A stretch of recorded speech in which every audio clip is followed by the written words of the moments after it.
Welcome to the Seeker's Hollow. I'm Brian, and welcome to this look at the HarnWorld setting, specifically the HarnWorld Kingdom books.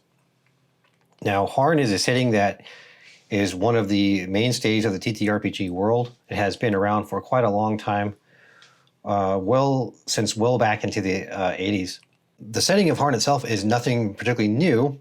However, these Kingdom books, which have been around in the setting for a while, the publisher, Columbia Games, they have been updating these Kingdom books in the last, I think 5-6 years or so. They've been updating them. And they've been doing a kind of a series of Kickstarters and things like that to update these books. So they've all received major updates, lots of new artwork, lots of great improvements.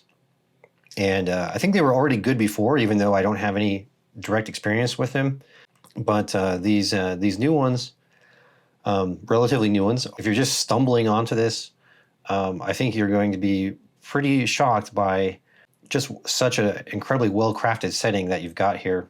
So I want to talk about some points that I think represent a high level of mastery in setting design, and I'll be illustrating that by looking at these Kingdom books. So let's start with the first point, which is that all of these different factions, as you can see, they are very well differentiated, and they have many different things going on, such as the religion, the culture, the landscape, the climate, even the race. Because, like, for example, Azadmir, this is a dwarven land, if you couldn't tell. And the majority of them are humans, but there is also an elven land as well. And you can kind of lean into the more dwarven and elven type higher fantasy magical things if you want, but you can also easily lean into a more gritty type if you would like as well. But all the different kingdoms really have a lot of flavor. There's a lot of variety. There's a lot of different religions, all kinds of different things going on, different industries, trade goods, and they trade with each other. They also have conflicts with each other. There's all kinds of wars and things like that. And everything is sort of waiting for the player to come in there and just run with the world. And so there's so many different dynamic things that are going on in the world here. So that's going to be number one. And then number two is that in the books, all the information is incredibly well organized and useful and easy to use. And so we can look here at the Kingdom of Kaldor. We'll look at this one first. This is the Kingdom of Kaldor right here. And if you were going to grab just one of these to kind of get a feel for everything, or to kind of start out by sort of learning about the setting, Kaldor is the one that I would recommend. So if we open up Kaldor here, we can see that, as I said, the information is very, very organized, very clean and clear, very easy to find what you would like to find. If you want to find some details on a specific thing, you can just jump in and drill down onto what you want, and it's all laid out in a very easy to use way. And yes, you do have a lot of information. It's certainly a detailed setting, but it's not difficult to find what you want. And these individual Kingdom books are not excessively large. They're, I think, a little over 100-something pages maybe for the majority of them. Probably 150 maximum, or even less than that. But so it's quite concise as well. I mean, there's no wasted space here. There's no like long-winded things. I mean, everything is meant to provide you with vital, useful information. And it's also quite a pleasure to read as well because, as I said, it's very concise and it's not trying to waste your time or waste space in the book. All right, so we move on to the third one. And I'd be totally fine with putting this as the first one, but the third one is going to be the maps. And anyone who is a longtime follower of this channel knows that I love maps. Big fan of maps. It's probably one of the reasons that I even play tabletop role-playing games, is because the maps are just so good. With Harn Kingdom books, not only do you have just really nice maps, but you have many different kinds. So you have here like a very artistic rendition, which is quite charming.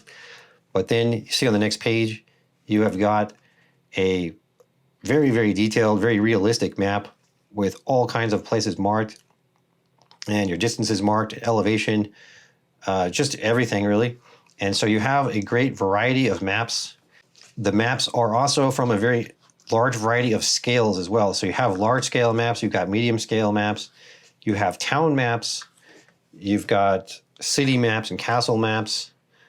And let me see if I can find a couple of those so that we can see one. Okay, here we go. So here's like very detailed interiors.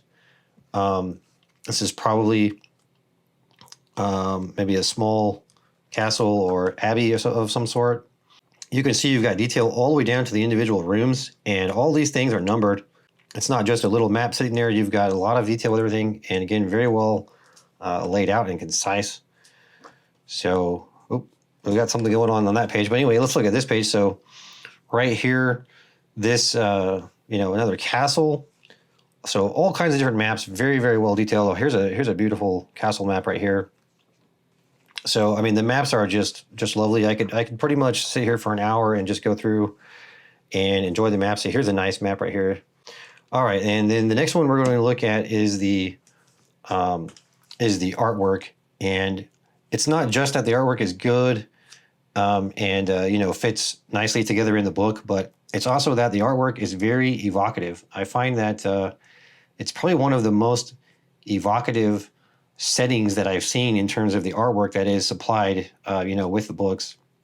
And so the artwork seems to be doing the best that it can to amplify the setting and make it feel more real and lived in and, exciting and detailed. And I find that it does a really great job of that. So let's look at a little bit of the artwork in here. And one thing that you'll notice is that not only do you have these full color pieces, but you also have these black and white pieces. And it's pretty remarkable that you have both kinds within one book, but it's also pretty remarkable how well they go together. And you'll find that a lot of these black and white pieces are these sort of detailed character portraits. And, they have a sense of weight and gravity to the character, giving you all those little gritty details of their face and everything and, seeing how they look. And so that's a very nice use of your different styles of art as well. And then, of course, you have all your like heraldry as well. And those are also incredibly well done. And I know that there are several different artists that do all this different art. And it's pretty impressive how well everything goes together, how well it all speaks to and amplifies the setting. Here's some very nice heraldry right here. These all look really good. Many different kinds of art. You have these full epic scenes. You have this almost sort of like a relic museum piece kind of looking thing.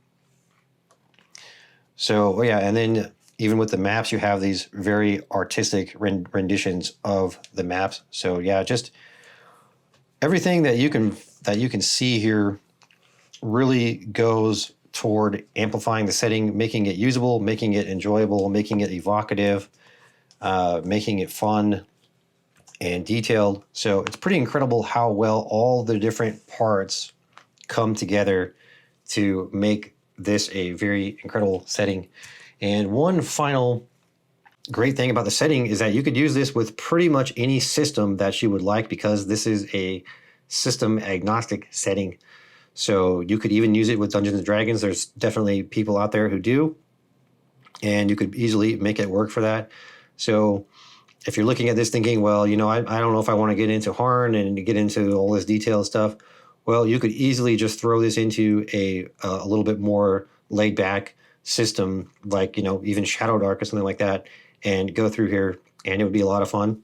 It might not be the easiest thing for like a totally new GM, but if you have a bit of experience as a GM, I'm sure you could make it work without too much trouble. And I'll just speak briefly on the setting that I'm going to be using that I recommend, and that is going to be Harnmaster Cathera. Sorry, this is the system that I recommend. And this is also a very, very detailed system, so it's probably not going to be for everyone. But I think if you want to get the most out of the world of Harn, which is also a very detailed world, I would probably recommend something like this. But once again, go with what works for you, go with what you like. But at least you have that option because, as I said, it's a system agnostic setting. So the Harn setting can, it can be a sort of a Swiss Army knife of settings and give you all kinds of things to work with. But yeah, and I am learning how to play this, and I'll certainly talk about this more as I work through understanding the system and playing it together with the setting.